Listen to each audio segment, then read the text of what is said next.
Welcome to Jude the Podcast. I'm David Jude, host of the show as always.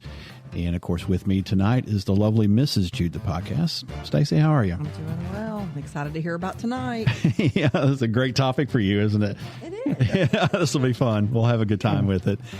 It is an exciting night for us. I know I say that about every episode, and I truly am excited about every episode, but again, for this one too. And with us this evening is Mr. Sam Karr. He is the owner of SamJam Promotions, the promoter of SamJam Bluegrass Festival, which is in Piketon, Ohio, and also the Spirit in the Bluegrass Music Festival at Lexington, Kentucky. Sam, did I get that right? I'm excited you got all that right. So, and yes, thanks for having me. This is my first podcast ever in Kentucky. So wow, I'm really excited. That could be good or bad. Oh no, this is going to be exciting. Yeah. I think it's a whole new world opened up. I think we're going to have a blast. We're going to have a good time. We've already had a good time. So now we'll get into some of the exciting parts of it. But yeah, this should be a fun night. It's going to be. Thanks for having me. Yeah, man. Appreciate you being here.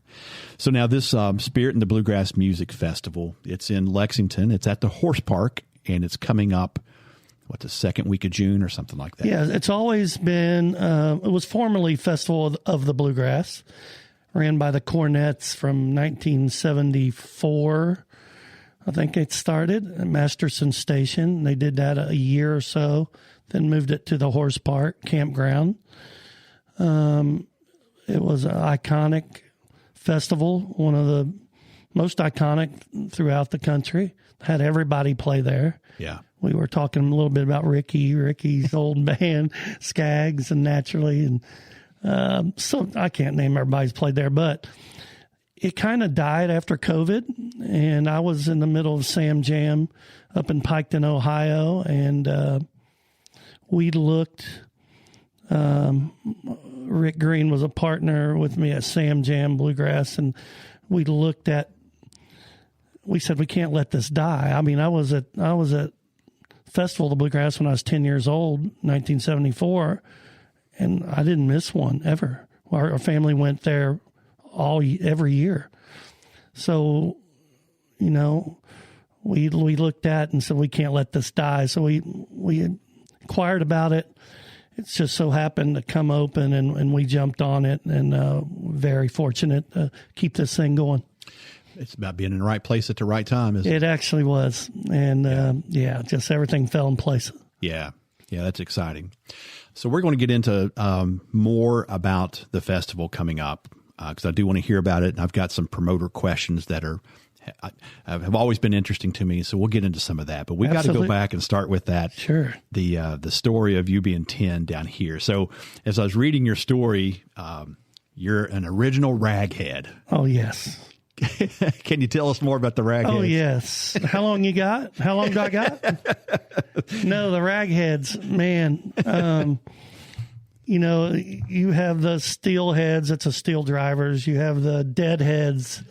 You've got Jimmy Buffett, parrot heads. And then in bluegrass, you got the RagHeads. And, we started it when we was 10. We got lost at the Festival of the Bluegrass, and they took us on stage, and anybody claim these guys? And, we was crying, and our dads come up and got us and scolded us a little bit. And they said, you're not to leave this site unless you have these white towels. They dip them in their cooler, put it on our heads, and we'd run around with them. It was stupid. But here we'd go throughout. We'd be running all over, and everybody goes, there goes those little RagHeads. Those guys are little RagHeads. Well, we got smarter, so hot. We started ripping them into strips, tying them around like a headband, and then, it was great. So we started a little tradition, and then our buddies started wearing them that would come with us, and then our parents started wearing them, and then people would go, hey, how do we become a RagHead? Like, then when we got in college, it got real serious. We bought this liquor wheel that hold 4 bottles of liquor, and we'd say, you got to come over and get your rag. And everybody wanted them. We'd have a line 50 feet long. People wanting rags. That was crazy. To be a raghead? To be a raghead. It was nuts. and they said, well, we got to do, well, you got to spin the wheel of death, and then you have to have 3 shots. Oh, God. I was going to ask if you had Jaeger on it. I don't know if I need 3 shots of Jaeger. And then Here's Everclear or something. We would do, just give them shots. We had to, it just evolved throughout. And then it got to where, we had a couple that was 90 years old, something that'd been married forever. And they said, we want to be raghead, but we don't drink. And I said, okay. So we took them over and I said, you got to get in front of all the ragheads and you've got to either dance to the song or you got to sing us a bluegrass song and we got to approve it. So they said they'd sing. So that old couple sung a song and everybody went crazy and we did the initiation and they were happy as can be. Awesome. And just stuff like that. We had people from Japan there that brought us one of those Japanese things and they wanted to trade. So we traded one time and then I've been puked on, peed on. You can name it. When they take those 3 shots and you give them a hug, I mean, they're liable to just puke on you. But no, that thing has been unbelievable. And now, since we got older and wiser, a lot of kids wear them, and we just take them around and put them around kids and take pictures with them. And it's grown, and we still have a good time, but not like it was wild back in the day.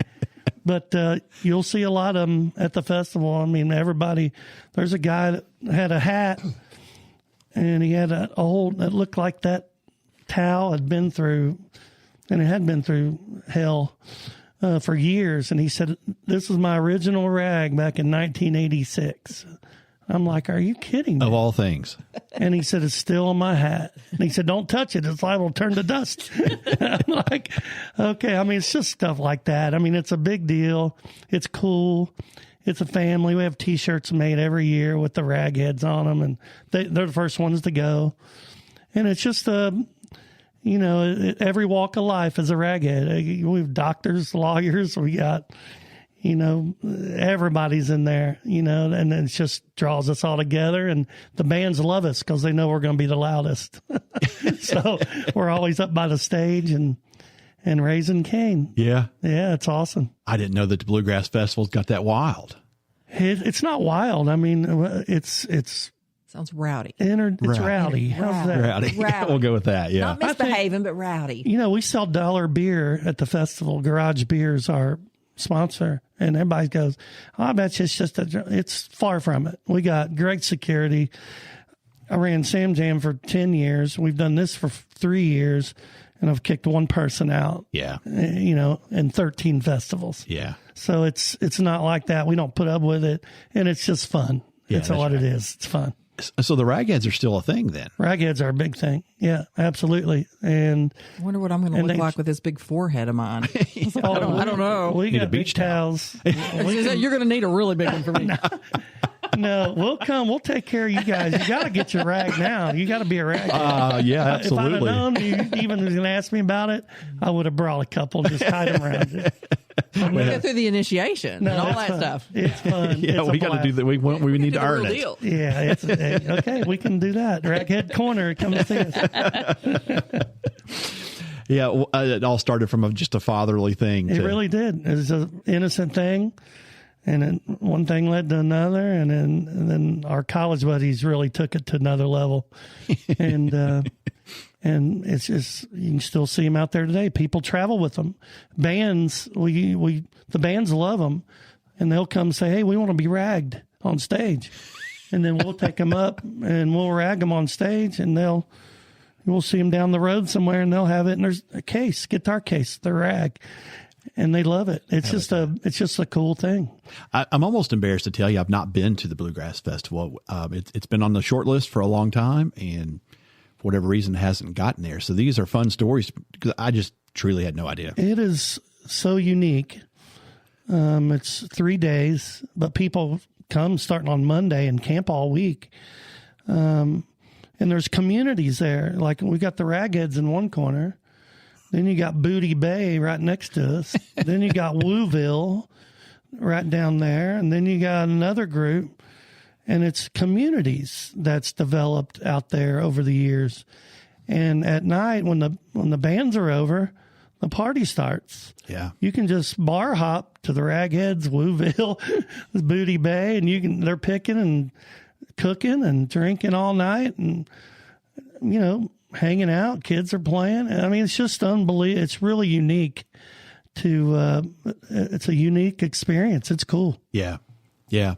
I'll have to fetch him from the booty corner or whatever you're talking about. I was like, I'll have to get you from there. Booty Bay is a whole nother Booty initiation. Bay. I was like, David Judah is lost in Booty Bay.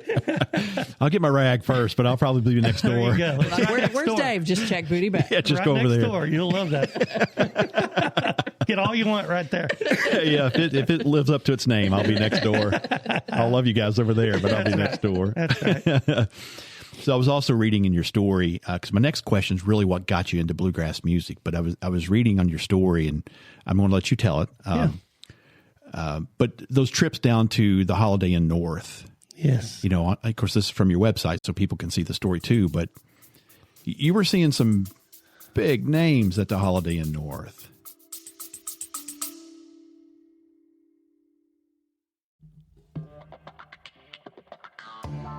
So you're thinking about hiring a private investigator, huh? Think knowledge, experience, and trust. Think DPJ Consulting. Listen, we're the folks you want on your team. Whether it's a criminal matter, corporate, or administrative issue, or maybe something more personal, you need to make the right choice for you. Our house of expertise at DPJ Consulting can help you with investigations, and that could mean a whole lot of different things. Pre-employment background checks, personal VIP security, and so much more. Check us out at dpjconsulting.com. Follow us on all of our social media platforms, or give us a call at 855-TEAM-DPJ. That's 855-TEAM-DPJ. Give us a call. It costs nothing to talk. It costs you everything if we don't.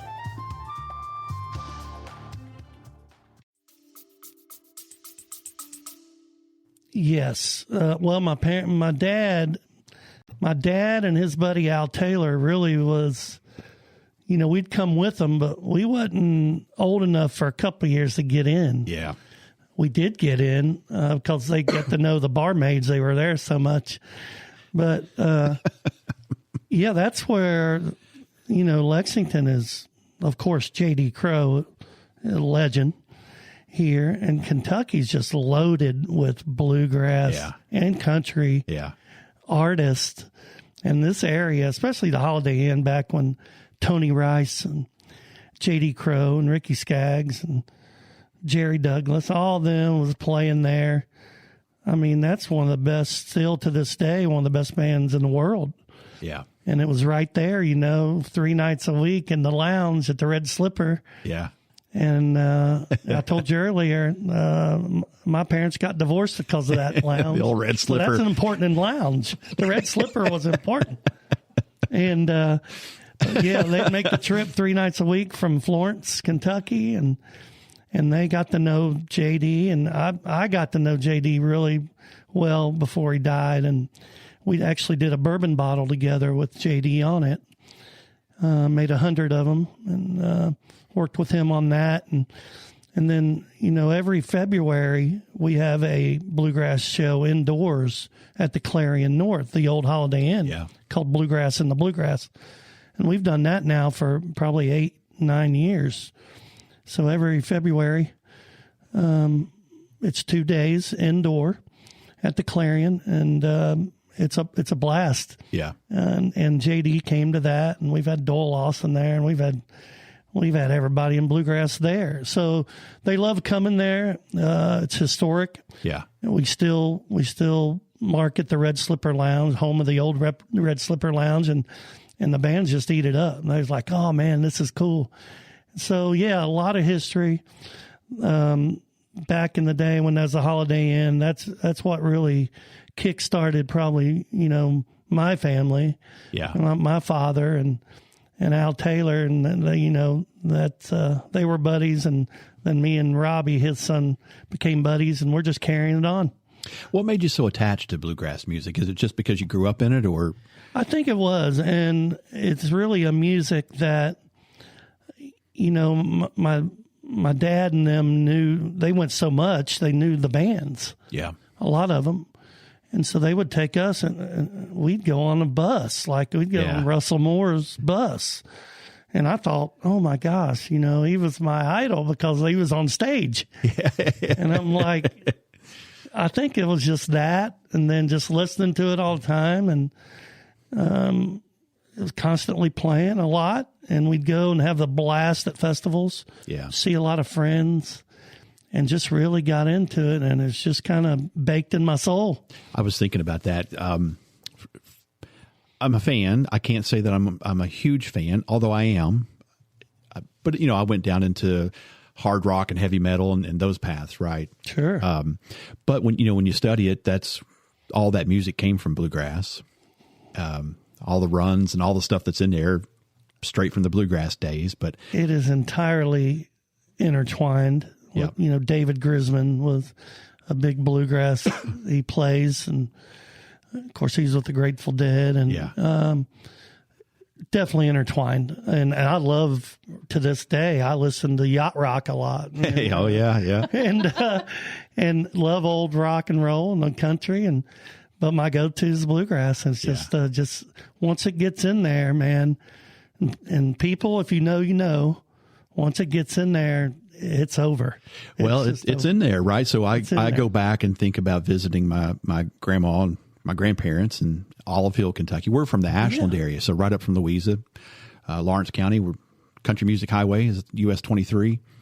And so sometimes we talk that we feel like we missed something because we didn't really appreciate what we had so close at the moment. I think it was our age. It was our age. Because we were big because it was when all the hair bands were big. So we were, I didn't appreciate anything until I got older. Like, I wasn't even a Johnny Cash fan. I wasn't anything. And now I'm like, you see how the music's all bridged together for everything. And I wouldn't listen to hair band music if you forced me to now. Like, I can't stand it, but I would never say that in front of you. I know. But I'm very, the bluegrass stuff is interesting me now, and it's just you have an appreciation for all the types of music. So I went back to I can still picture walking into Grandma's house in Olive Hill, and she would have Ralph Stanley on an 8-track, and the little machine was barely as big as this podcast thing. It was just this one little speaker, right? And on 8 tracks, but I think what really continues to draw me to it. Now, what I did grow up with was Southern gospel quartets.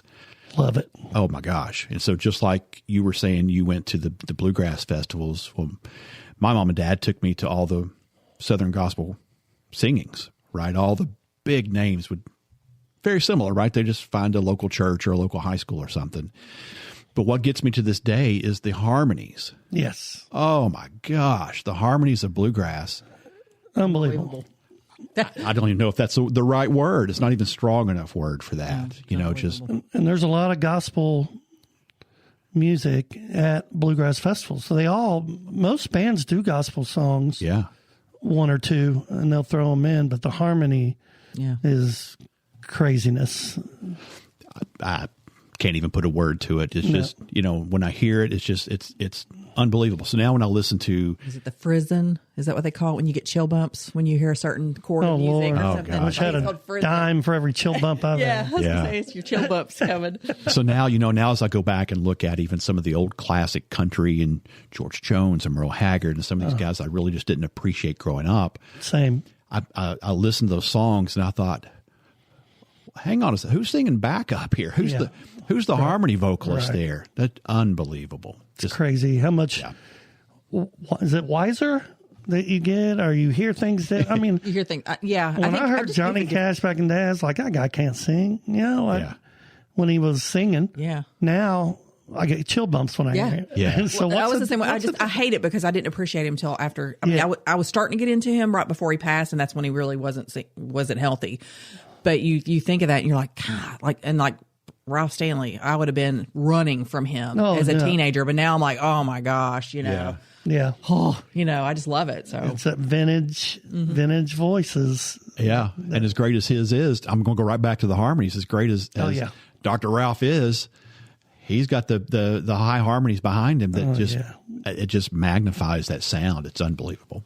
Yeah, those old recordings of Ralph with Keith Whitley and Ricky when they were teenagers. That's still like I get them now. Yeah, I think I've got them too. I got them now. Yeah, there's a picture on that's recently going around social media, and I was just asking my brother about that because we were saying we grew up right there, and there's an old there they come, old picture of Keith Whitley and Ricky Skaggs on Grandma's porch or Ralph Stanley's mother's porch or something like that. Yeah, and I thought, can you believe that picture? It's unbelievable. Yeah.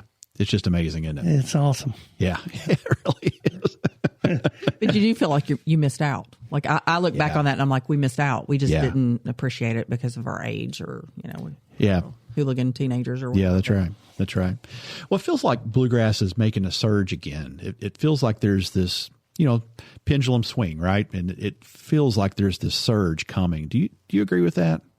Definitely. And it's because of the new young artists coming and putting their spin on it, and the ones that can keep the old school traditional stuff with them even makes it that much better. I don't know if I'm explaining that right, but there's some artists that we'll talk about, I'm sure, that is doing that, and it's really surging bluegrass right now. Well, let's just jump right to that. On my list there to start with is Billy Strings. Sure. And I'm just going to call it the Billy Strings effect. Absolutely. Is that a real thing? It is a real thing. Because he plays bluegrass. It ain't like he's doing anything out of the ordinary other than playing a guitar like no other. But it's bluegrass, and he ventures off and does some other cool stuff, but he's always leaning back. I saw him at Rupp Arena a couple years ago, packed, and I was looking around like, this is for a bluegrass artist is unbelievable. Yeah. So he's really brought, I don't know how he did it, but Tyler Childers had another effect. Yeah. But those guys are a little different, but still have the folky Americana bluegrass feel.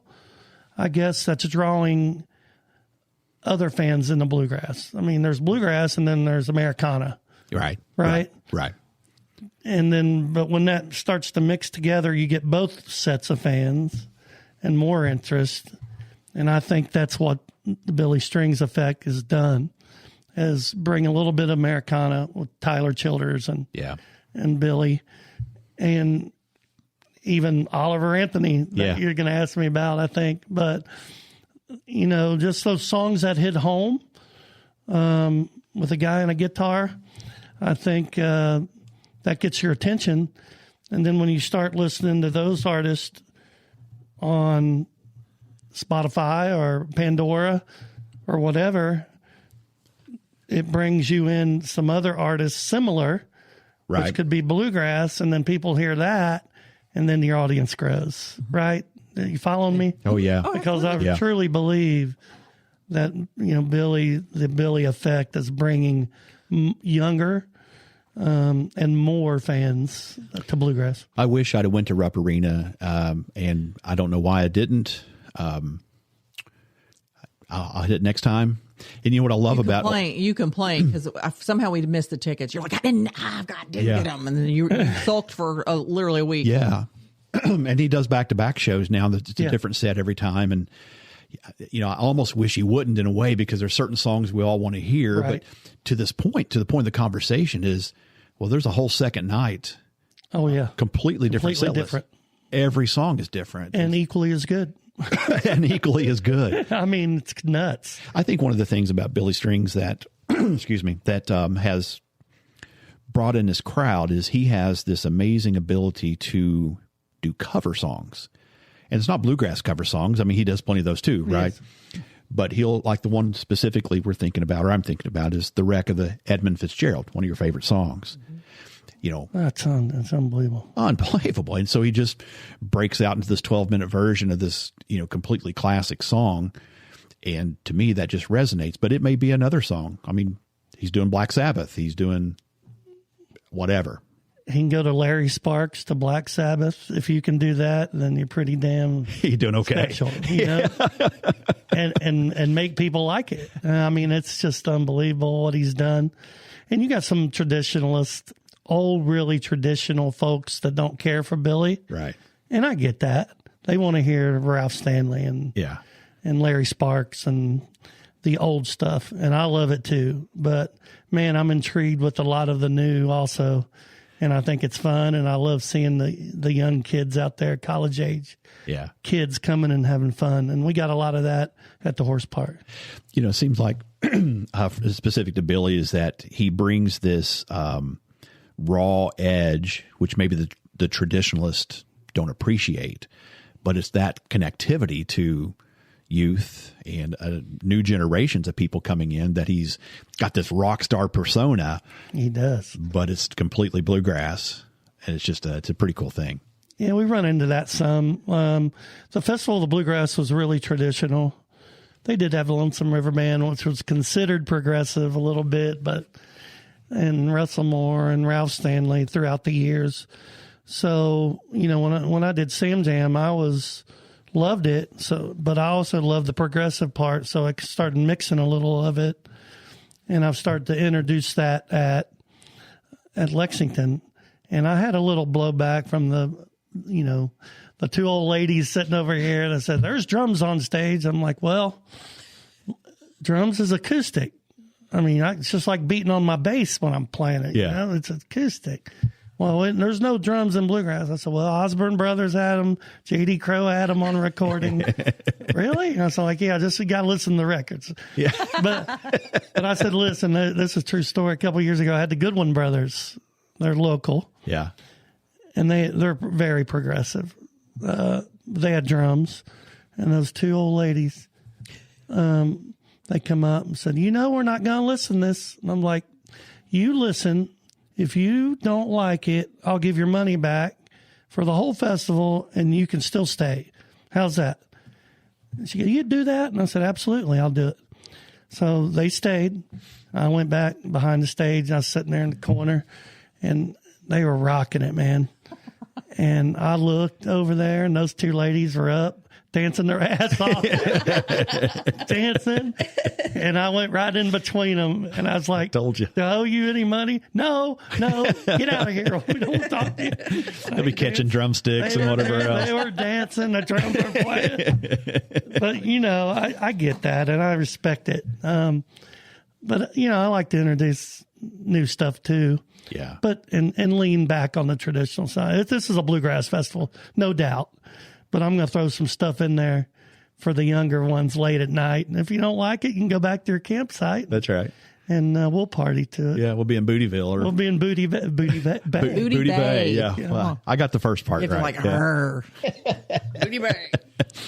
We were talking about some of those other artists. I think, and I don't know how to phrase this question, and I'm not going political, although it may feel like it here in a second, but it seems like the world is at this, I don't want to call it a combustion point, but the world is at this really tense point, it feels like. Sure.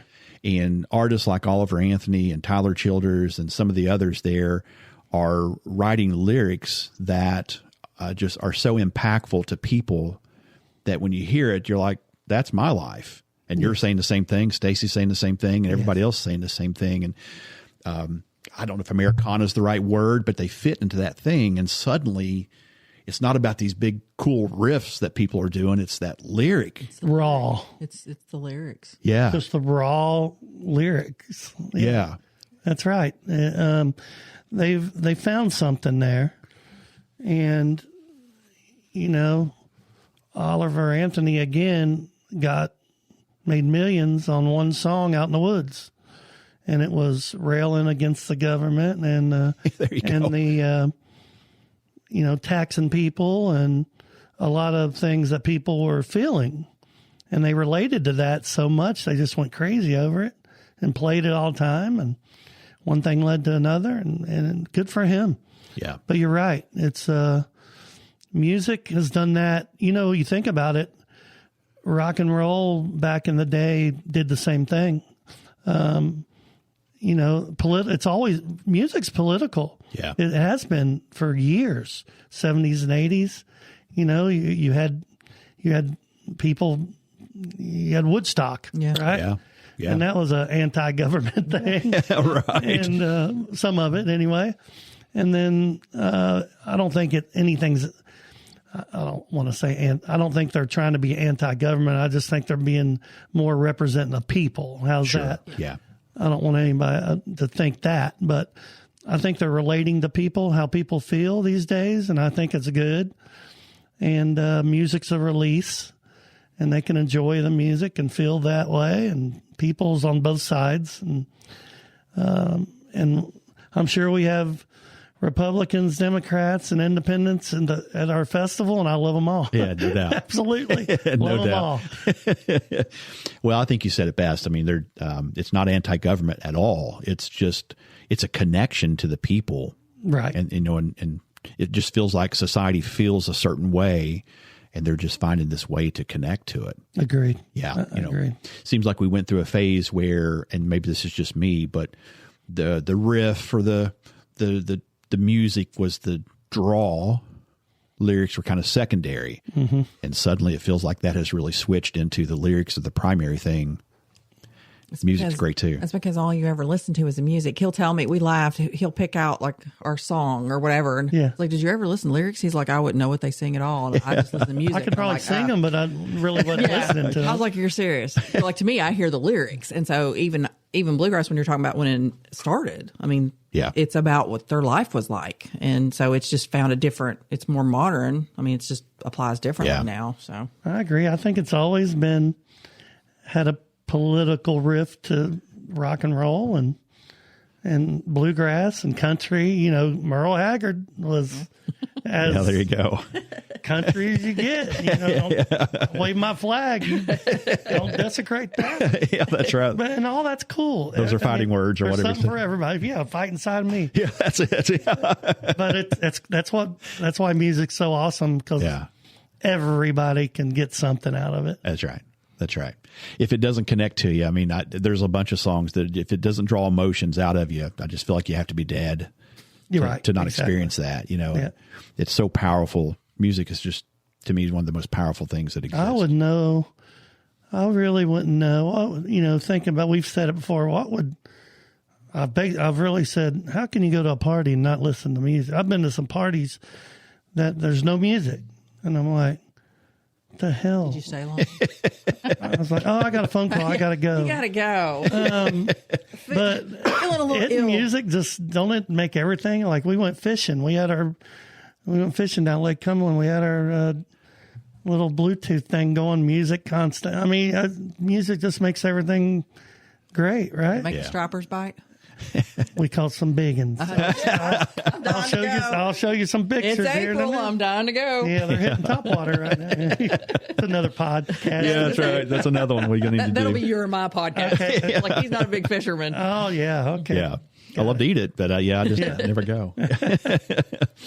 All right, let's move over to the festival here. This has been around for 47 years, something like that, give or take a little bit. Yeah, 74.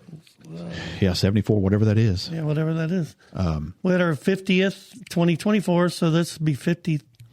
I'm 54, so 52 years. 52 years. Yeah, 52 years. Yeah. That's crazy, isn't it? That is crazy. There's been, naturally I haven't ran it for that long, but there's been music at the horse park for 52 years. Wow. Yeah. Crazy. How many people attend?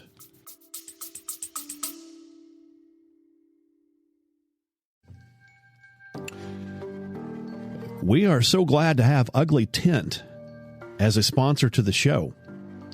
My longtime friend Kenny Dietrich is a subject matter expert in modern survival, bushcrafting, and preparedness.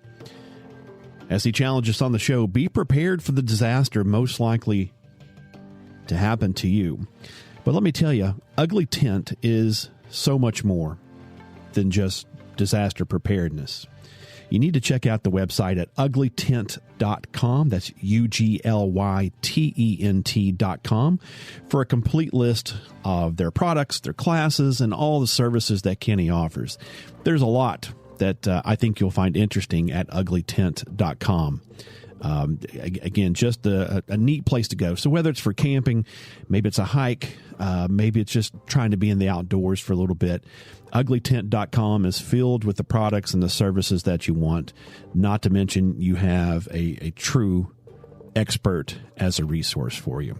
Listen, while you're there, use the promo code JUDE, that's lowercase JUDE, and that code will get you 10% off your total purchase. That's a pretty good deal for some really cool stuff. Anyway, check out Kenny at uglytent.com.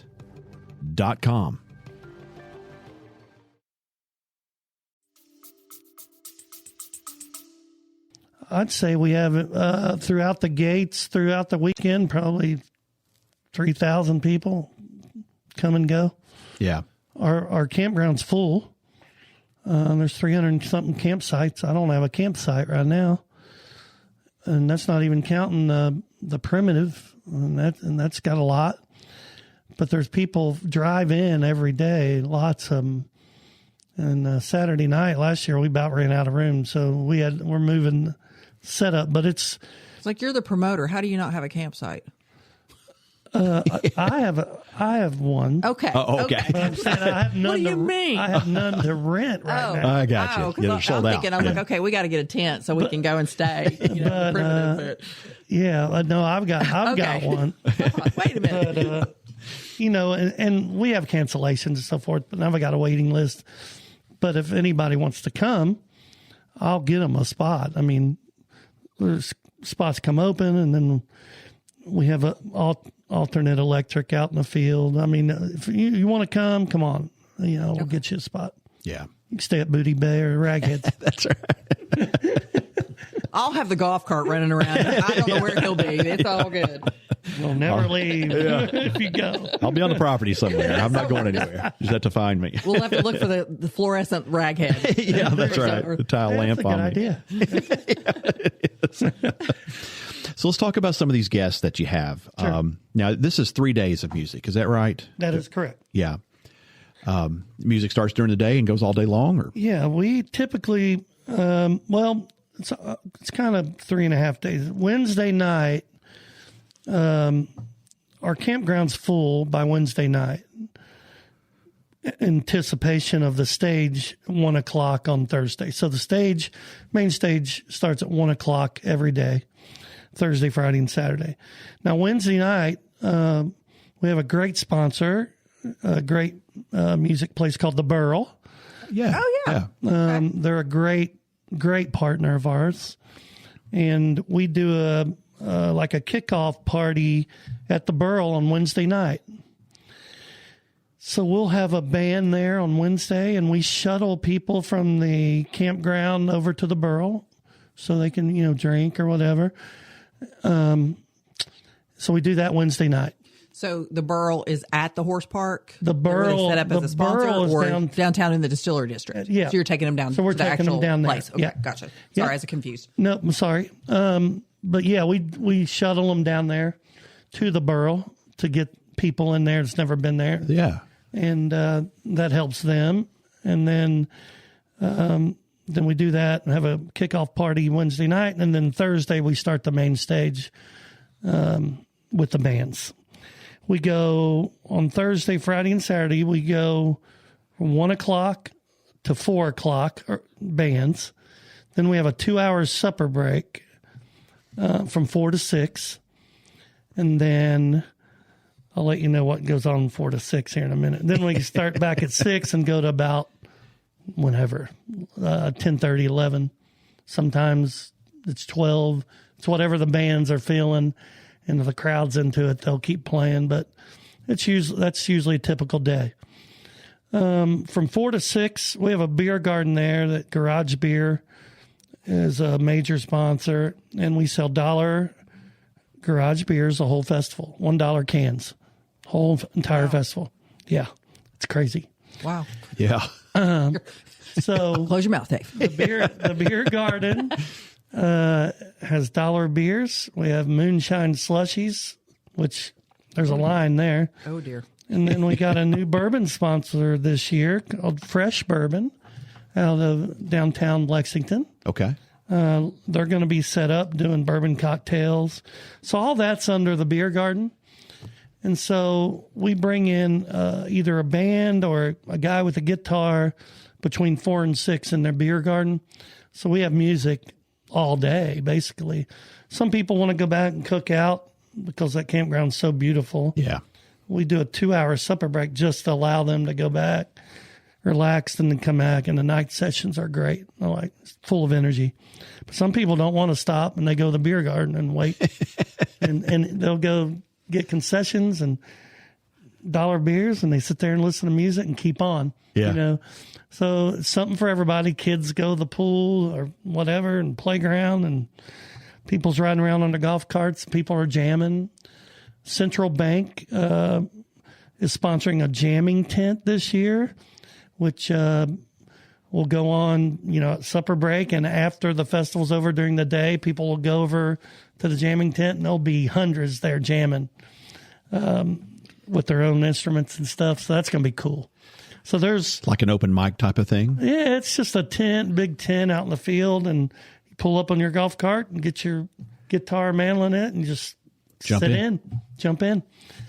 And it's a lot of fun. But, you could actually come to the festival and just start after the festival's over each day and have a blast. You just ride through the campground and it's on.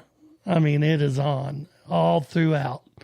Yeah. If you can't find a party or some food or some moonshine or something, whatever, then you ain't looking, because it's on after the stage is over. It's just a great experience. Yeah, everybody's waiting for the music to end in a way so they can start it back. And they just keep on. They just go, and people get in their little groups, and the community's fired up, and it's game on. It's great. Yeah, great. It sounds good.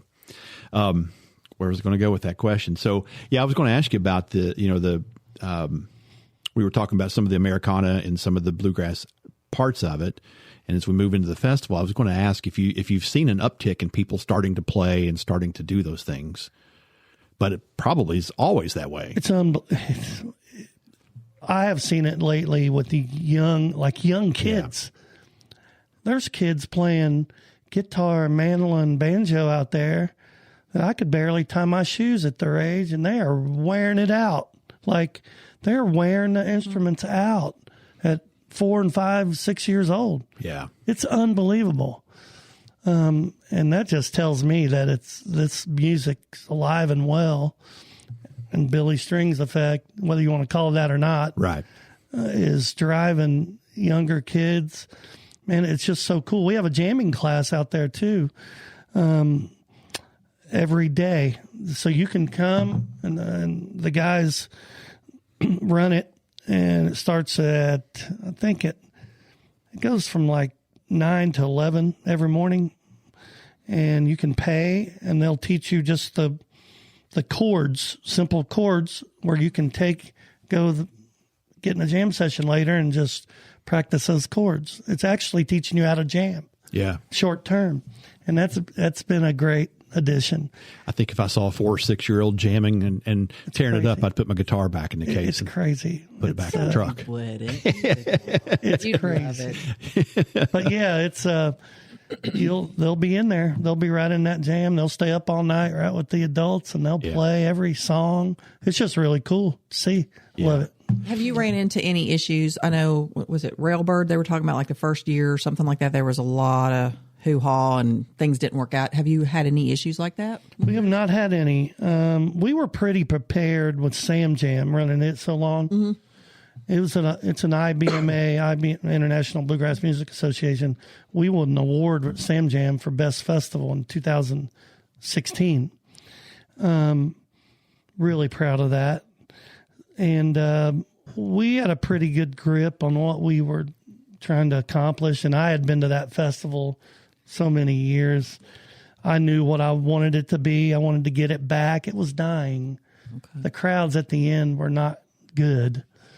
And the Gene and Bob Cornett, they just got older and eventually passed and left it And I just don't think, the heart was in it like they had it.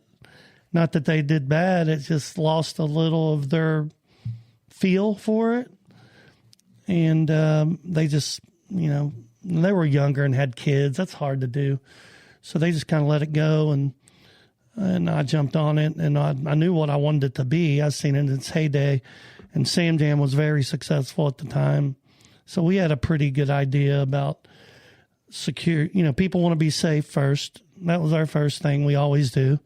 We have a great security team out there that they don't sweat the small stuff. They let you go. They're not going to do anything. And if they run into a problem, they'll call me first. And if I can't handle it, they'll issue them back to their camper or tent. Their booty bay. Their booty bay. Yeah. Their booty bay. No, they stay in. They don't venture. They stay right in their little thing. But no, we don't have any problems. Knock on wood. And if we do, I don't want to jinx you. Yeah. As long as people are having fun and not being silly, crazy, wanting to fight and, can't walk and stumbling, falling down, puking, it's good. If somebody needs corrected, the RagHeads will correct them. And they'll put them in their place, and that's it. No, but it's we just don't have any problems like that. That's awesome. Yeah, I mean, Good parties. I'm excited to go. Yeah, yeah. Oh, well, we have a lot of kids there. The too, girl so. question, is there enough bathrooms, enough porta potties? Okay. Yes. That's a girl thing. Guys don't care, but girls do. They do. I do. They're all at the entrance. We do have a handicap. We got all that. And if you want a clean air conditioned one, you can go right up to the camp store right up there. So plenty of that. Okay. All right. I've never known really bluegrass music to attract the wrong crowd. There's always this common core connection of just people being connected because we're people. And I've never really seen that That's crowd so true. go off. Even, the horse park, after the first one, Dawn out there is kind of the campground lady. She goes, I can't believe how clean these people are. They actually clean up after themselves. That's true. And they respect things. Yeah. It's just that crowd, down to earth people. And That's right. have something in common, and they want it back every year, so they're not going to screw it up. So Pride. Yeah, pride. Pride.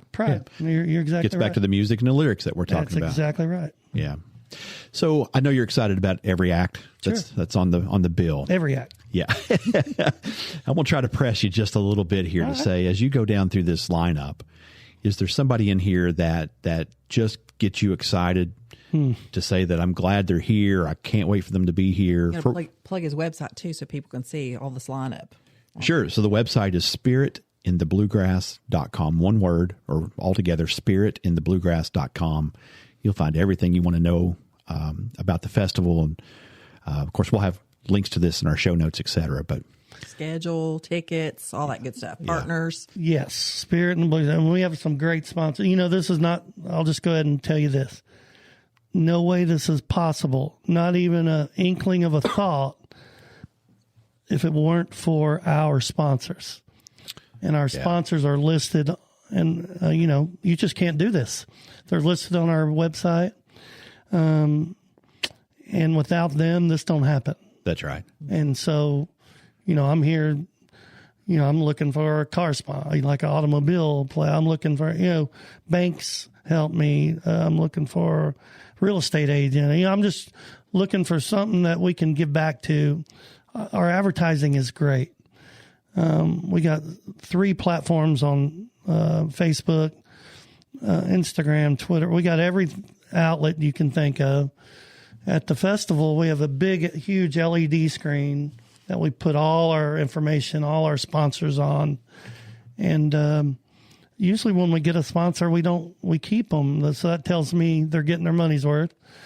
But so important. And, I can't say enough on how important it is to recognize those sponsors. I've never planned anything to this magnitude, but I've planned conferences and plenty of things like that. And so I just want to speak to that, right? Because even on a small scale, just to have somebody help you in a sponsorship, invaluable. So I can't imagine what this means to you. Oh, it's crazy. You know, it's hard to go ask somebody for a check. Hey, and well, they don't know me. But what they do know is they know the horse park, and they know the importance of this festival throughout the years. So that makes it a little easier. Yeah. They want to give back, and Lexington's great. We've had really good success raising some money. We can do better, but you know, like I'm not here all the time, so it's hard for me to get out and see everybody. I know there's people that want to help, and that's what, you know, buddy Jennifer Barnett Davis, giving you a plug, is for. She's been great and knows the community. So yeah, we're always looking. We welcome it. And it's really the lifeline of the festival. Sorry to get off track. No, this is important because that's how it keeps funded. How do they find you? How do they do they just on your page, is it to contact us? Yeah, to be you can contact me. My phone number is out there, and email. Okay. I don't, you know, this is my phone. Yeah. And you think it rings or I get texts, this is it. I got my main number out there. I don't have two phones. I got one. So if you call it or text me, I'm going to answer it or get back to you. That's what I do all day, is answer this. And, but you know, I love it. And I do it for you know, meeting people is what it's all about. And, you know, they're so great. And so, I don't mind it. Sometimes, you know, 2 a.m, you know, when the RagHeads start winding up, I tell them to leave me alone. But other than that, yeah, they can get with me. Okay. And we'd love to have some help and send some cash, there. People. Yeah. Yeah, it's really the lifeline of it. That's right. Sure. That's Sorry to get off on that tangent. Okay. No, we needed to do that. It's just so important. It is important. It pays the bills. And it pays the bills. That's right. That. That's right.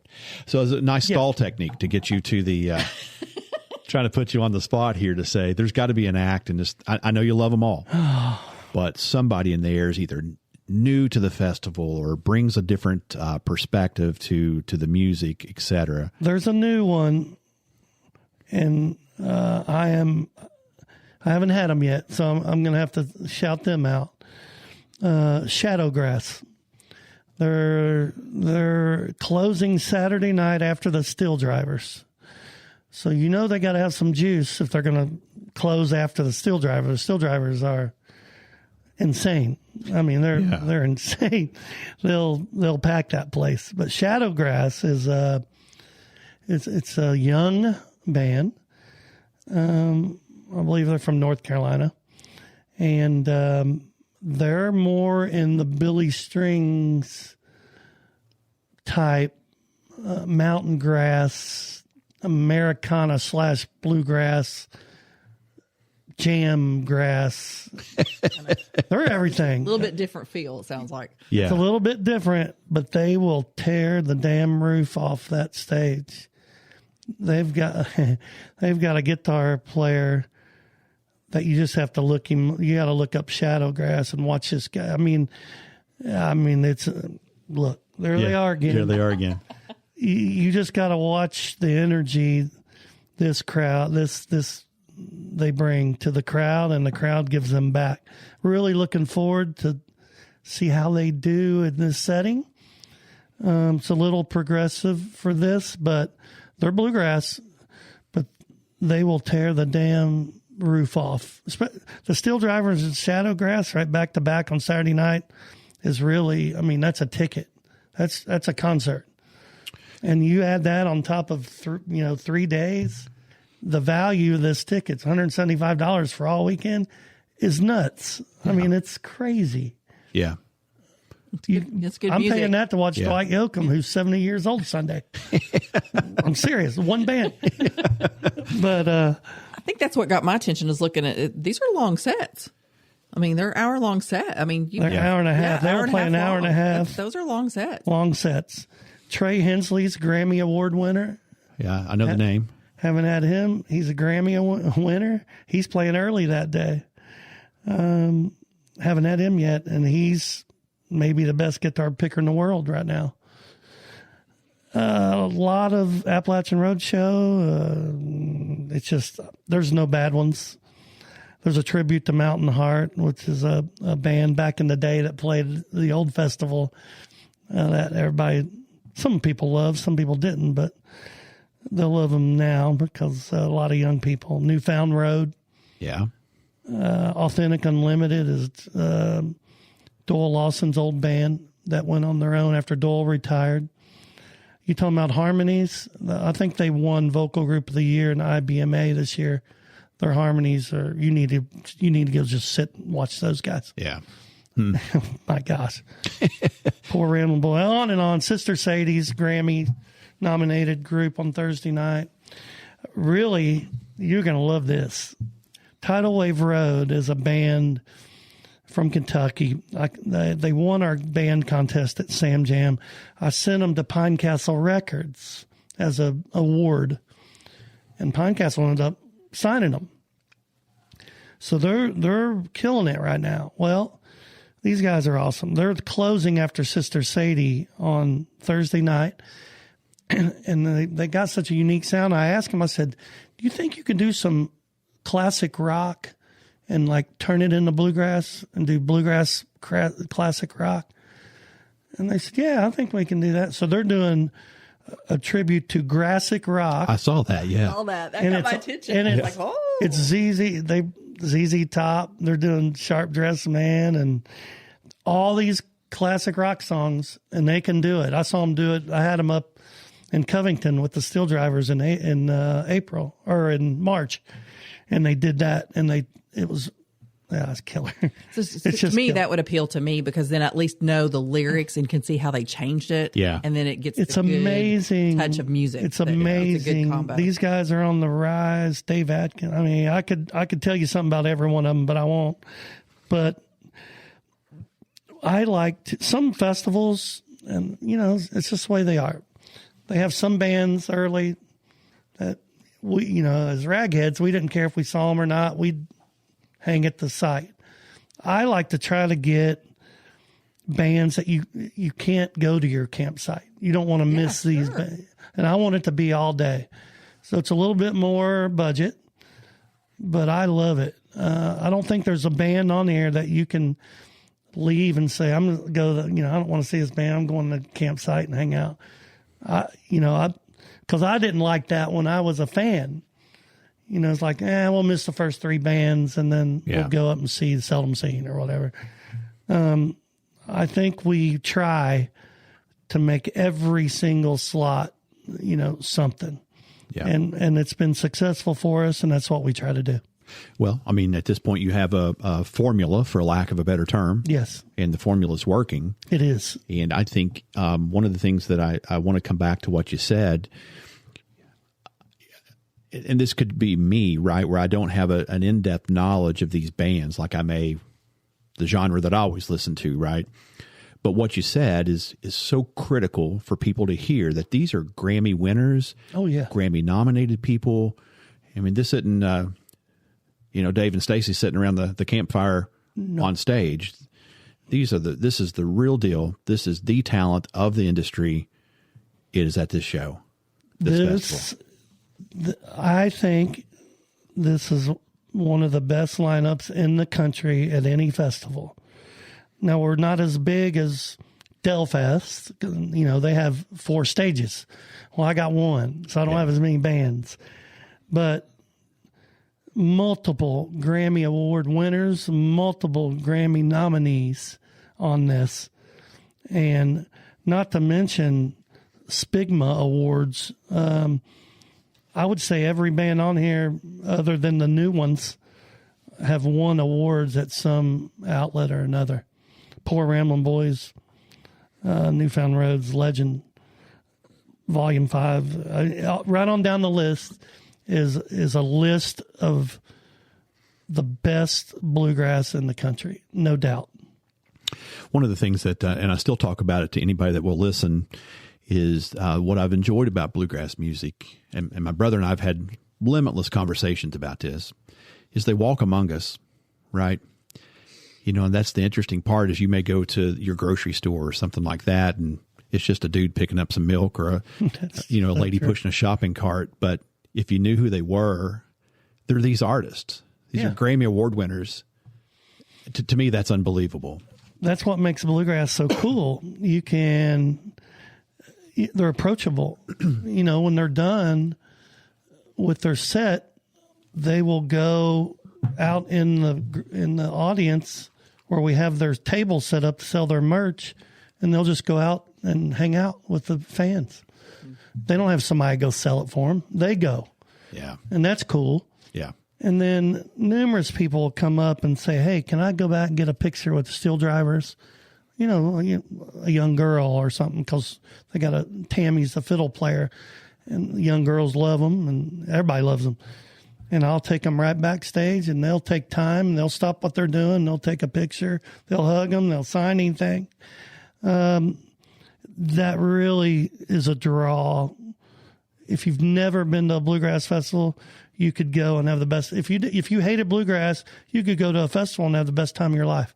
Yeah. Because there's so much to do, so many cool things to see. And the artists are just, what you said, very approachable. Yeah. Yeah, that's awesome.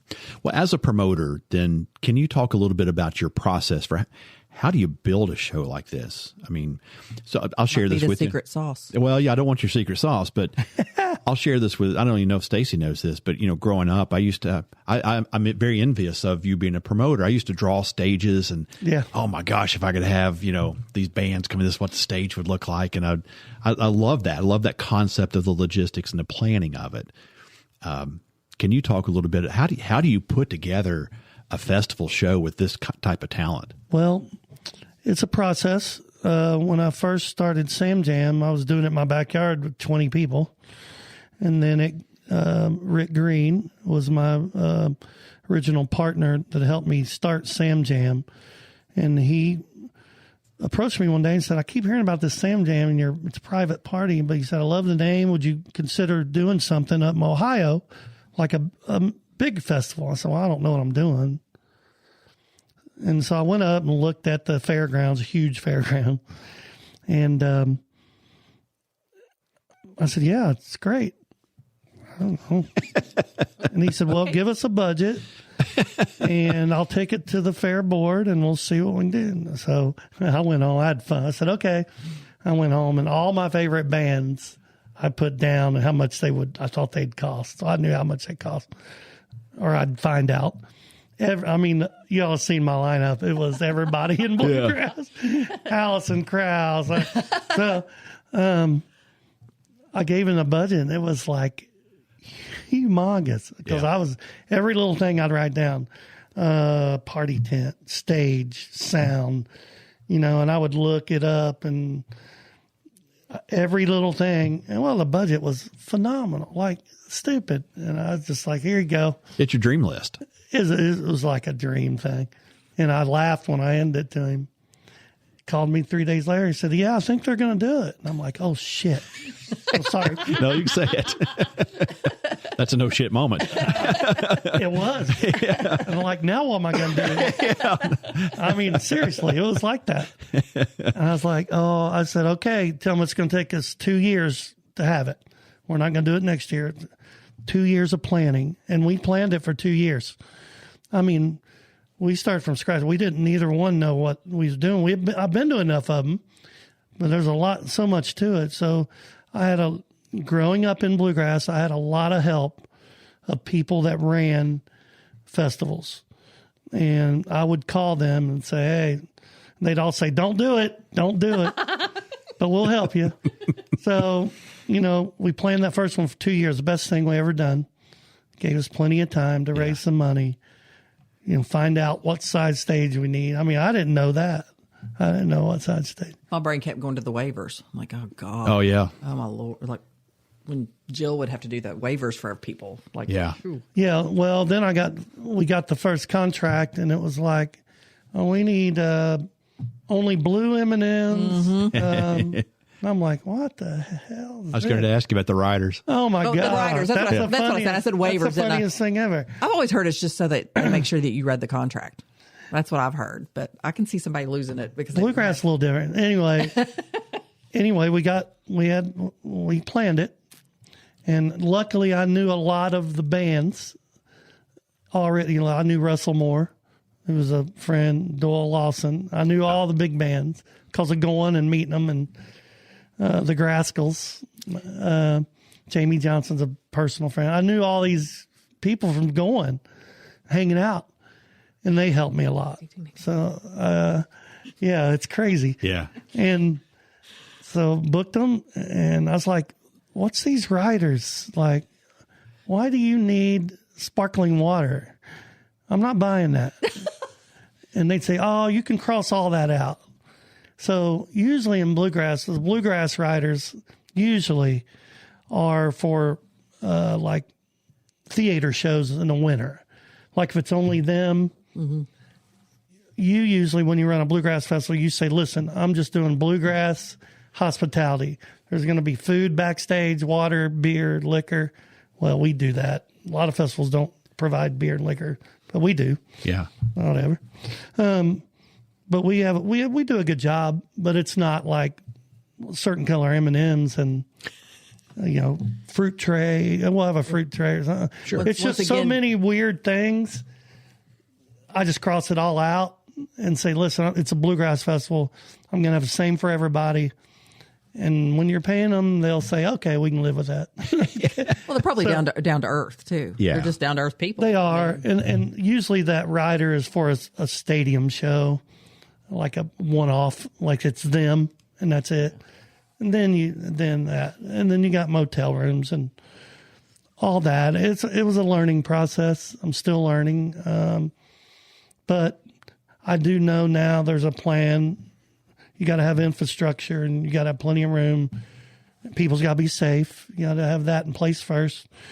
And then it's all just putting it together. And I've been to so many. I've been to a lot of festivals I loved, and I've been to a lot I didn't care for.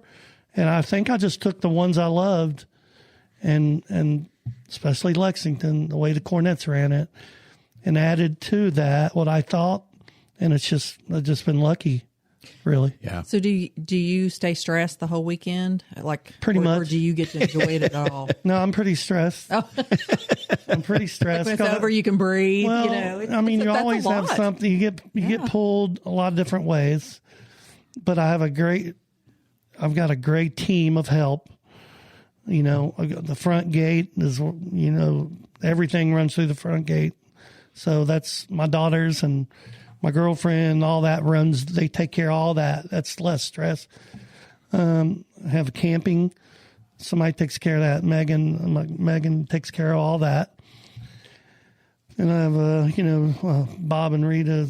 I'm just naming people you don't know, but I'm just thinking what they do. They do all my maintenance and setup and backstage. So there's groups of people that take care of different things. The VIP will be taken care of by somebody else. And then I'm usually just dealing with the bands, making sure they got what they want. They get in. They're taken care of. Everything's good with them. Yeah. And we really pride ourselves on our hospitality, to the fans and the bands. We want the bands to say, oh, we got to play there again. That was unbelievable. And we get that a lot. Steel Driver's been back every year. We've had them here. They're hard to get. So that says a lot. That says a lot. And so we have a really good reputation, and it's because of the team I have. Yeah. You're only as good as the people around you, for sure. Are you looking for volunteers or anything? I could definitely use volunteers. And even if to park cars one afternoon, I can use some volunteers. Absolutely. Okay. Yeah. And if anybody wants to volunteer and, park cars for me or check armbands, or sell T-shirts or help them sell T-shirts or whatever. There's something I could always find somebody to do. Runners, stuff like that. Runners, yeah. I usually go over and get the RagHeads if I really want something done. Oh, they'll do it. You have your whole section over there. Hold on, let me sit down my beer. I'll come help you move a gate, whatever. But yeah, any volunteers would be helpful. And we welcome all that. It takes a lot to run a festival. No doubt. And, but it's great. You mentioned, for the one example, it took about 2 years to plan. And I get that for all the things that you're mentioning. Oh, yeah. bluegrass music seems to have a revolving door of talent within the bands. People always coming in and out, it feels like. Yes. And correct me if I'm off there, but it feels that way. So I was going to follow up on that too. Your planning, like how do you keep up with, do bands come and go? Do they fall off this ideal roster that you want to have because their talent is moving or things like that? I have ran into that. I'm fortunate that I know like the bands.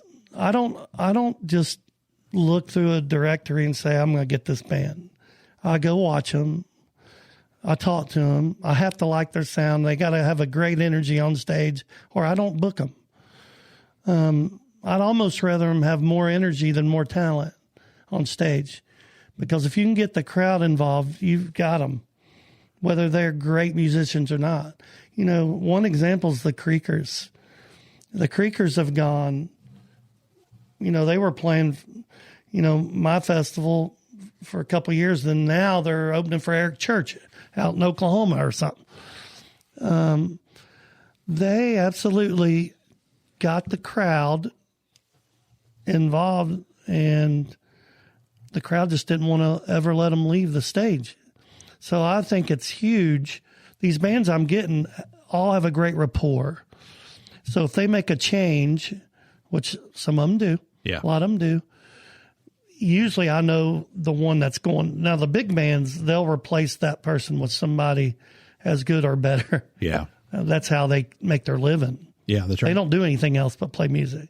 So they can't take a chance on losing somebody great and replace them with just anyone. Right.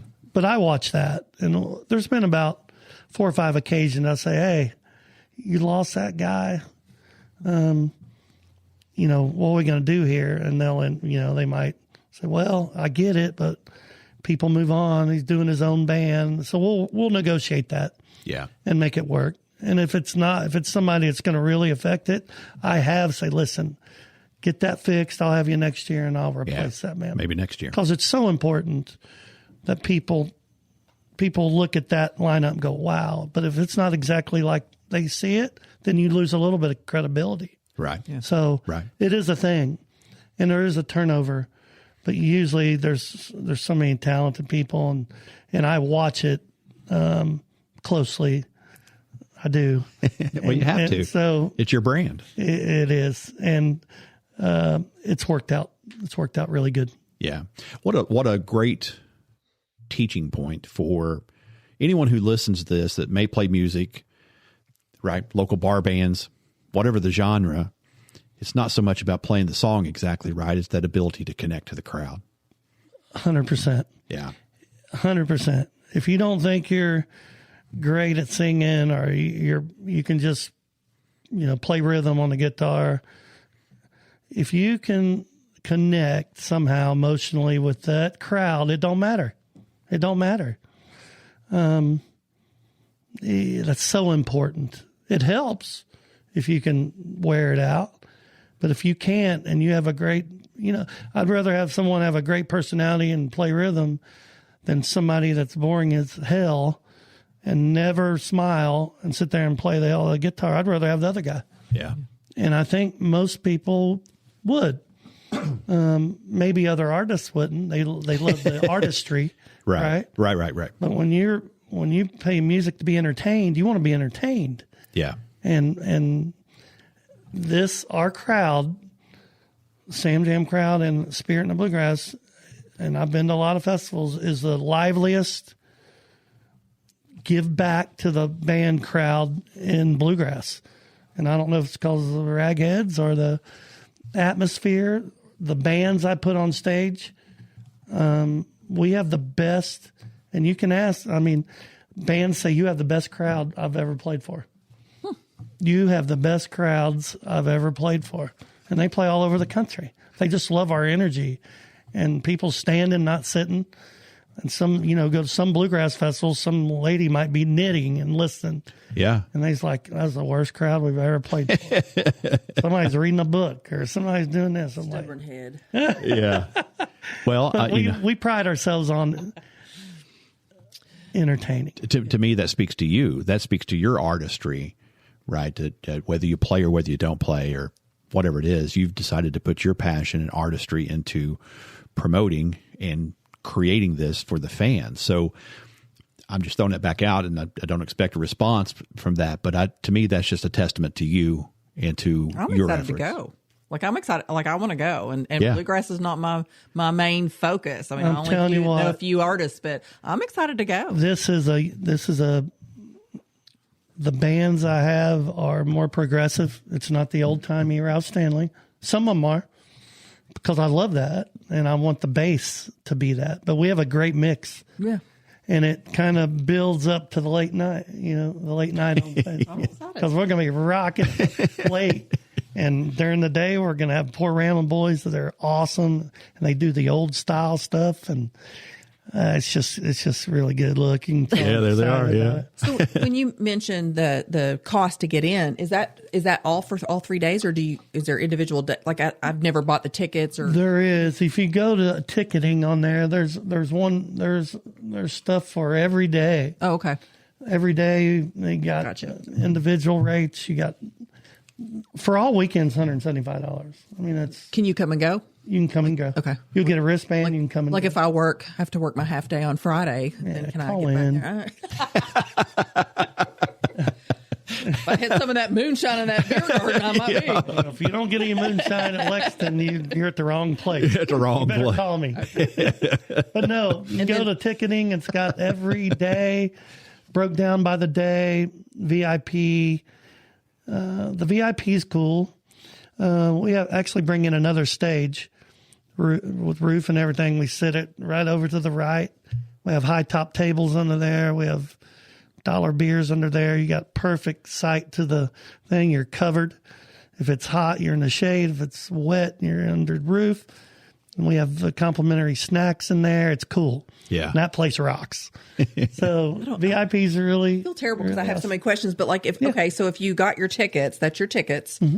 But let's say we're going to go camp in Primitive. Do we deal with a horse park to get a Primitive site? No, I got the whole thing all week. Oh.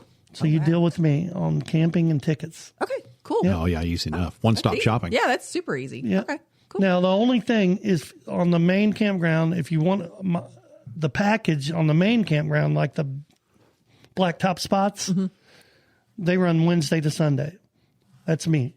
If you want to come in before Wednesday on those, you just call and tell them what spot you're in, and they'll put you in that spot. Okay. Monday and Tuesday. So Wednesday through Sunday? Wednesday through Sunday on the main campground. The Primitive and where all the communities are and Primitive Electric, I got that all week. Okay, cool. So, yeah, call me, and then I'll lead you to, if you need to go talk to them, I'll give you a number. But you're good. But once again, that speaks to your infrastructure that you set up, because it's one-stop shopping. It can't be any easier. Can't be any easier. It's not. It's nothing easier than getting set up. You talk to me directly. I will get you a spot. I'll have your packet ready when you drive through. You'll get a packet. Your wristbands will be there. We'll take you to your camp spot. You're set for the week. That's it. Awesome. Yeah, that's awesome. All right, let's get back to some of the artists, I suppose. Let's talk about, and here's a question that I had reached out to a friend and said, give me something to ask. Awesome. And their question was, who is the most approachable artist in bluegrass music?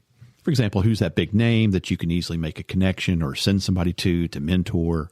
Who's the most approachable artist? Wow. Overall or on the roster? We can divide that up. Wow. They're all so approachable, as we talked a little bit earlier. I don't think there's, of course, now you're asking someone that writes them a check. They're really approachable. They're really approachable to you. Yeah. Dave Atkins is somebody that is from Kentucky that has played all over the country, overseas, everywhere. That is really goes out of his way to be approachable. I think you could call Dave. I think if I called Dave Atkins right now and said, hey, this guy wants to talk to you about selling you or making your T-shirts or whatever, I think he'd say, yeah, give him my number. I'm good. I think he would. I think you could go back and talk to him, and he would He would talk your ear off. That's just Dave. But there's so many. I can't even break it down. Yeah. Some of the bigger bands like that play stadiums stuff, they're a little more guarded, but they got to be. Sure. Because there would be a line from here to the fence wanting a picture, So they have to be a little bit guarded.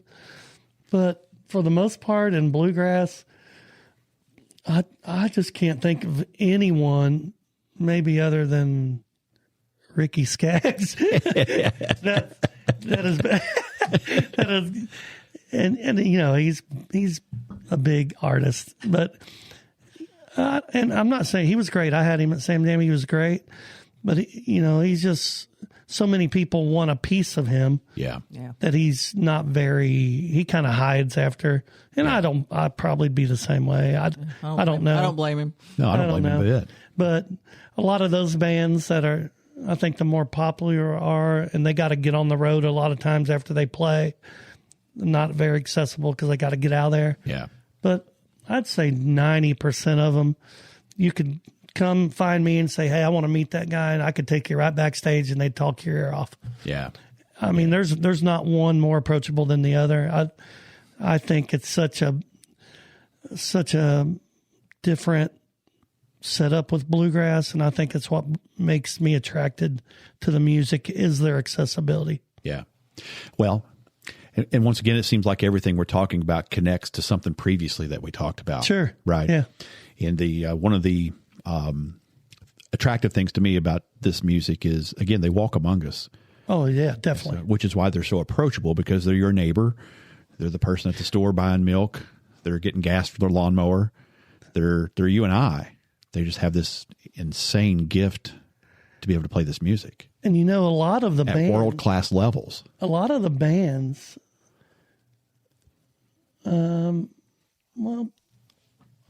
probably 5 or 6, 7 bands on our roster this year have other jobs other than bluegrass. Yeah. So they're definitely walking among you. And they haven't had, that help, like Tidal Wave Road got some extra help. I helped them a little bit by sending them to Pine Castle Records. But there's all kinds of bands like that. If they had that break, could have a deal. They just don't get that break. Yeah. So we really try to help bands take that extra step. And we've sent a lot of bands to contracts. And that's the willingness of the record labels working with us and trusting us to send them. Yeah. So they'll have them as guests if we send them down there and say, well, if you're willing to send them, So it's really worked out. We have a great relationship with the industry. Dave Maggard is a sponsor of Spirit and the Bluegrass, and he runs Sound Biscuit Studios in Tennessee. And so he's here on the grounds all week. And, I could call him and say, hey, I heard this band. Yeah, send them down. If you think they're good enough, send them down. I'm just very fortunate to grow up and just super fortunate to know these guys. Yeah. Which I would have never known if I didn't grow up in the music. And it helps others, so and they trust me to send them a band. And, it's awesome. I hope that your efforts ultimately, bridge a pay gap. I don't know if that's the right way to say this. Bluegrass seems like it's still in this grassroots phase, and maybe that's where it belongs. Yeah. But as that translates out into the mainstream, that doesn't always translate to great financials for each of the bands. Right. And I'm not asking for any numbers. I'm just saying it feels or that for way. The promoters. Yeah, or for promoters probably. But at the same time, as we talk about they walk among us, Ralph Stanley's banjo player is a local police officer. Yeah. That's amazing. And you look at Sparkman, is that who you're talking about? I think so, yeah. And you're thinking you've won the biggest award in music.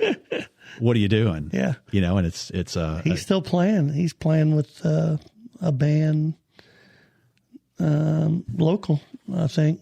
I had him at Bluegrass and the Bluegrass at the Clarion last year. They played. Steve Sparkman was in there.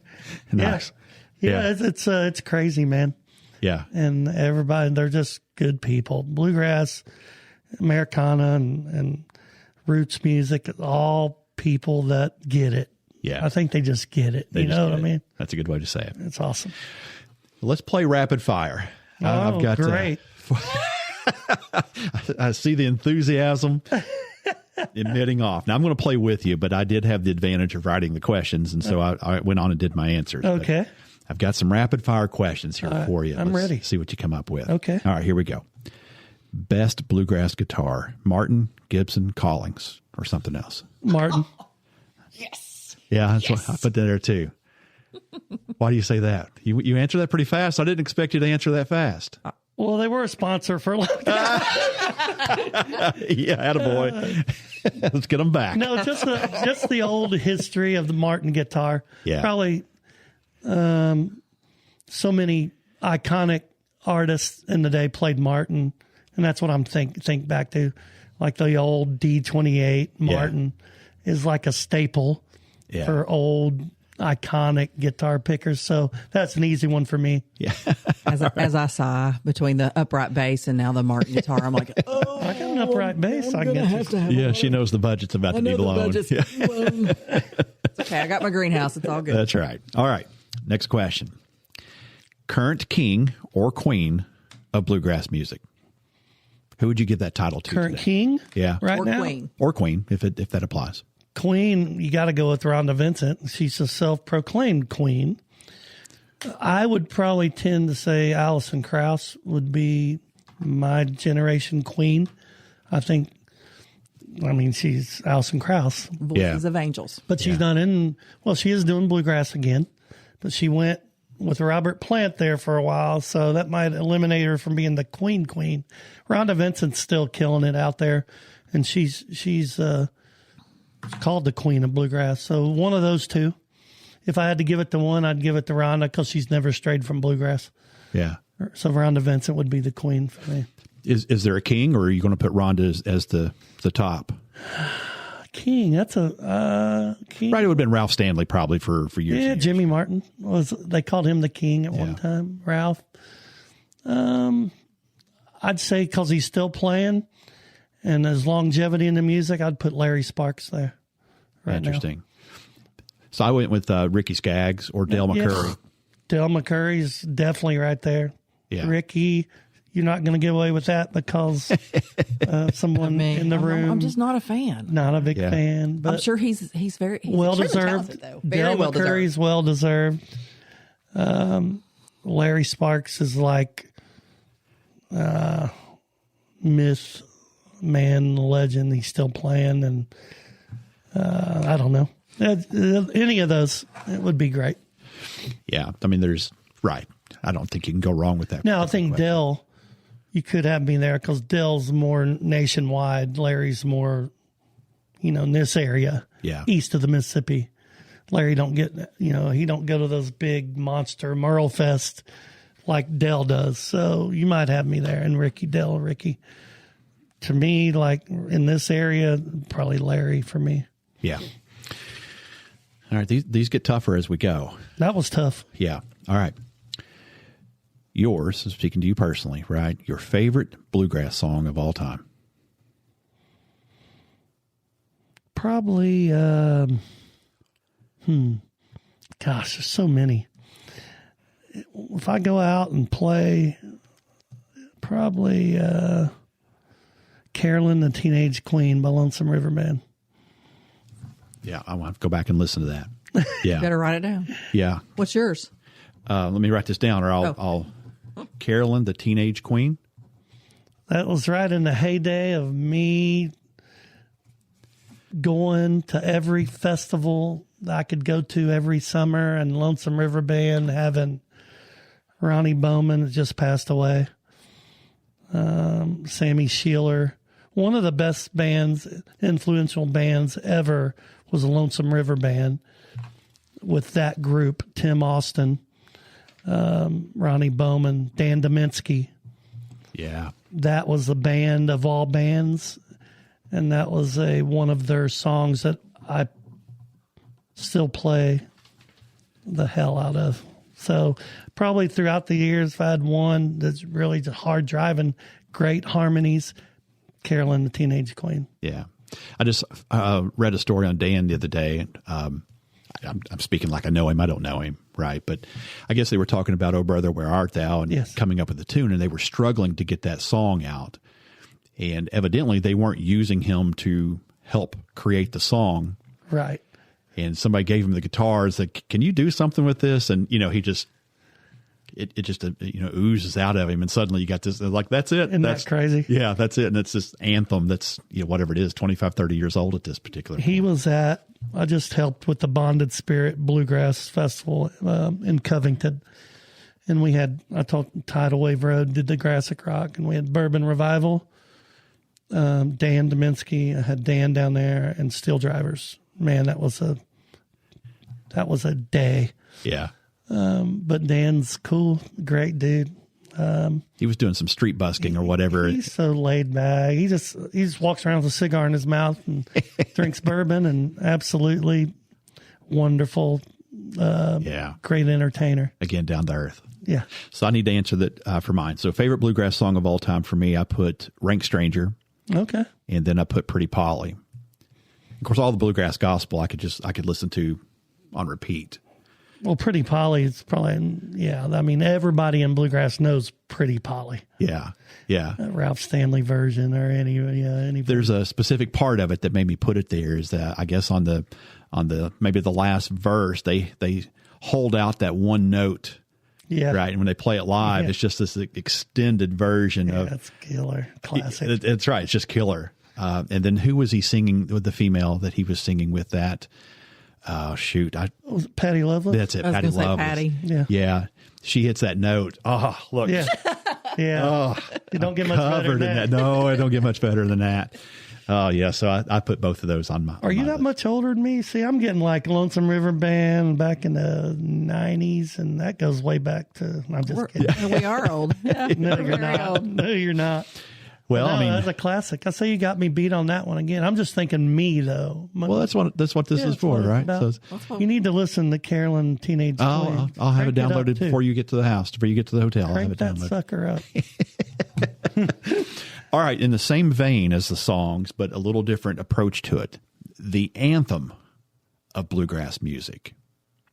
Oh, Blue Moon of Kentucky. Oh, I didn't have that. What the heck? Oh, yeah. Did you have that? Yes. Oh, let's go. So when we first started dating, because you don't even know what you just did. This is awesome. As soon as you said it, I laughed because I knew it was coming up.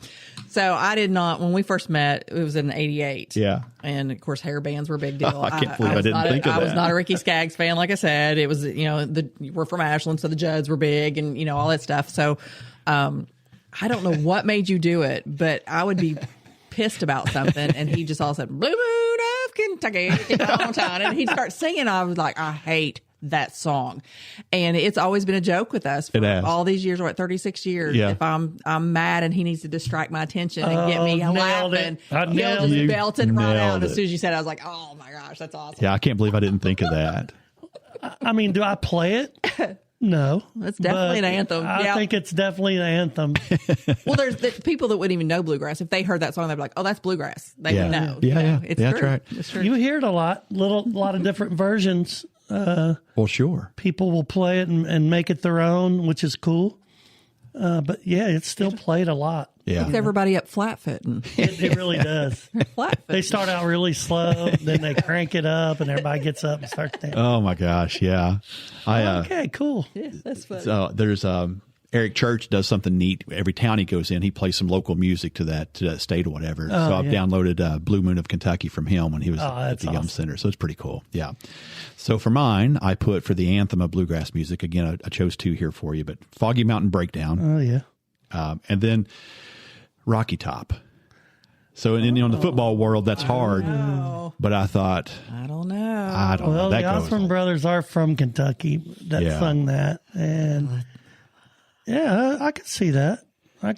You'd get some blowback from Kentuckians. Yeah, certainly. I was going to say, I blew back. I was like, I don't know about that. Yeah, I mean, UT's I guess made you'd of. have to say who's the father of bluegrass, right? To get the anthem. Bill Monroe? Yeah. Oh, yeah. Oh, yeah. You just beat me on the next question. Monroe or Ralph Who's the Stanley? father? No. Okay. No, we're getting there. But anyway, I just thought, well, that could be the king too. Yeah. Yeah, there you go. All right, final question in the rapid fire. And it doesn't have to be individual people. You can put groups in there, right? Your Mount Rushmore of bluegrass music. Steel Drivers, Lonesome River Band.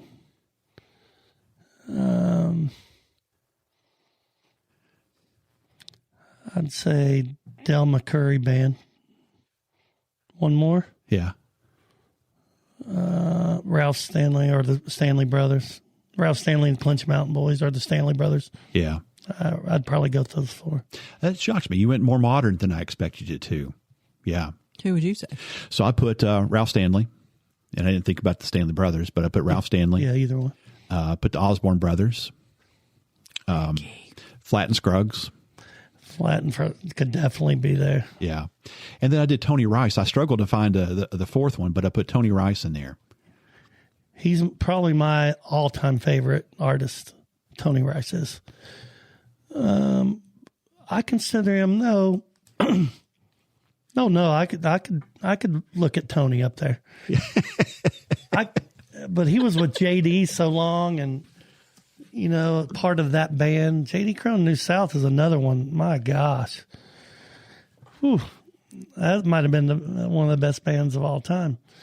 But yeah, I could see Tony up there. I don't disagree with any of that. Yeah, that's right. That's the fun part of that, right? That's the fun. There's no wrong answers to that. When you got to narrow it down to four, I was just thinking the best bands influential to me was Lonesome River Band. I mean, they changed the game in bluegrass.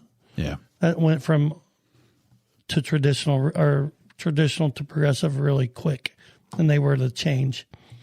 And Tony Rice, they were back when Ralph was hot. Tony and them were playing Tony stuff, which was 20 years ahead of everybody else.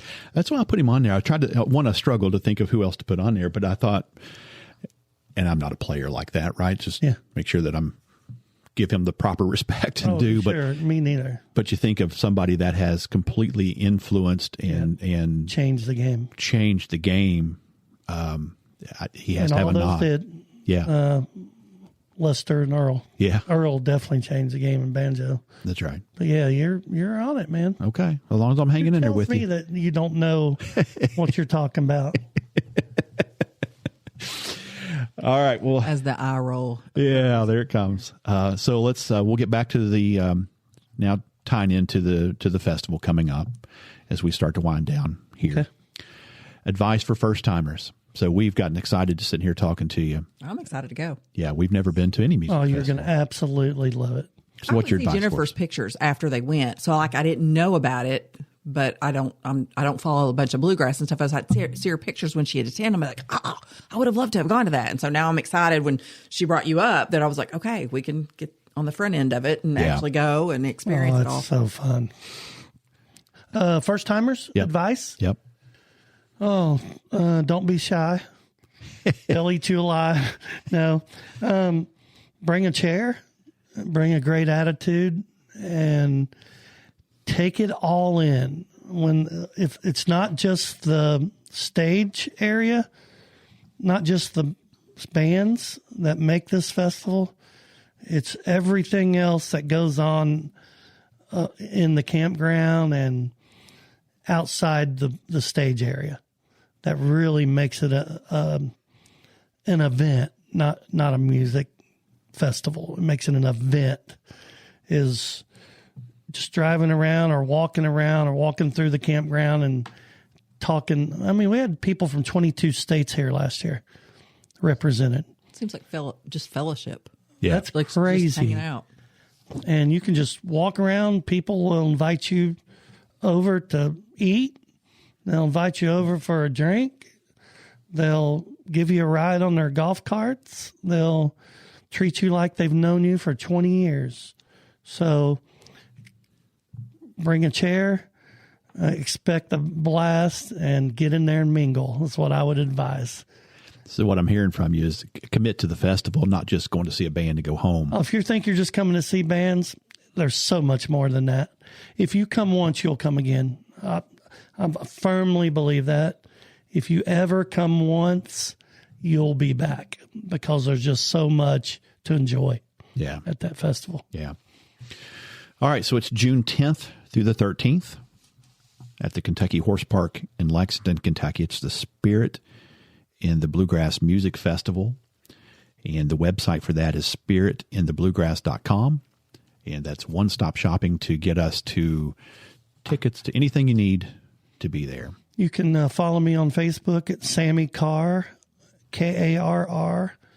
You can find me on SamJam Promotions on Facebook and also Spirit in the Bluegrass on Facebook. And that will lead you to all my other accounts also, such as Instagram, Twitter, and all that. So everything I post will be on one of those platforms, including this. And it's going everywhere. That's right. That's right. Oh, yeah, the show. Yeah. I can't thank you enough for that. So before I forget to ask, anything that we haven't covered, we've had a great conversation here. We have. Man, it's been awesome. Yeah, good. And I'm sure we've missed something, but really love the questions. Really good. Good. You made me think. I haven't thought about Mount Rushmore or my favorite song because I got so many. Right.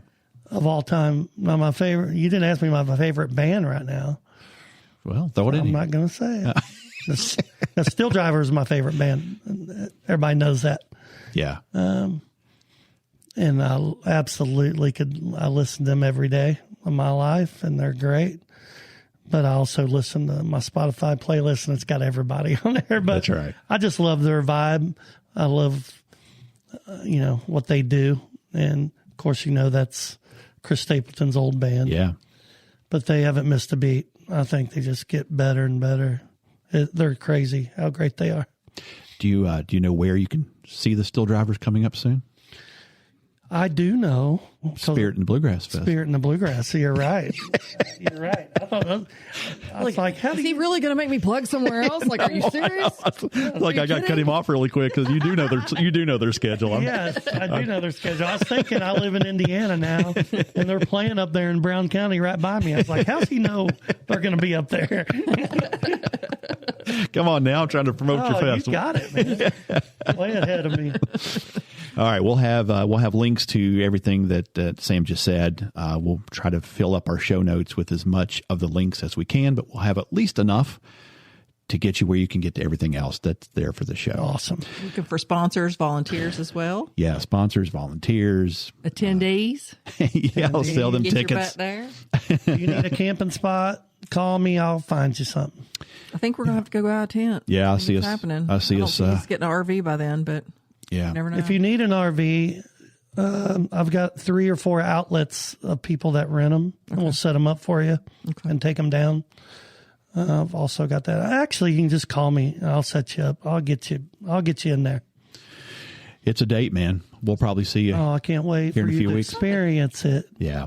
Any certain attire or anything like that? You reckon? Just cool clothes. Everybody's in You're everything. talking about the festival or Booty Bay?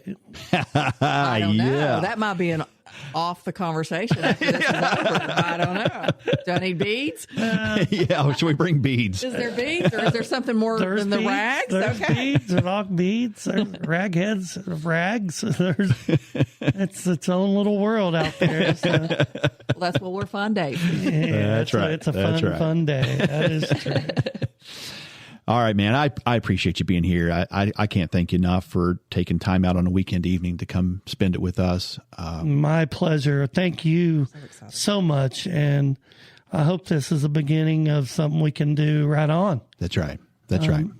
Because I've enjoyed it so much, and good luck. And I hope, this is so cool, so great for music in this area. Yeah. We gotta make it bigger and bigger and bigger. That's so right. whatever I can do to help, I appreciate you guys. Yes, sir. I'll start working on my next list of questions for you. I love those. I love those. To everybody listening, I'll just say this to you. I appreciate every like, listen, download, share that you give for us. Appreciate your support of the show. Appreciate Sam stepping in and being a guest with us, and Jennifer for connecting us, and all those people. So with that, we'll close out another show. Again, very appreciative of the time, and we'll see you on the next one.